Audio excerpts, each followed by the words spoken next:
Yan, naglalansi kami. Abang na lang mga kalaot pag may huli. Yan mo, isda oh. Malapit na mahuli. Yan.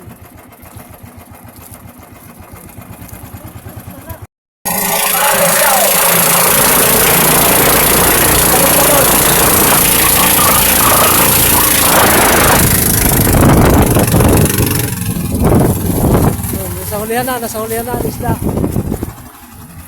Hindi pa sumisibad.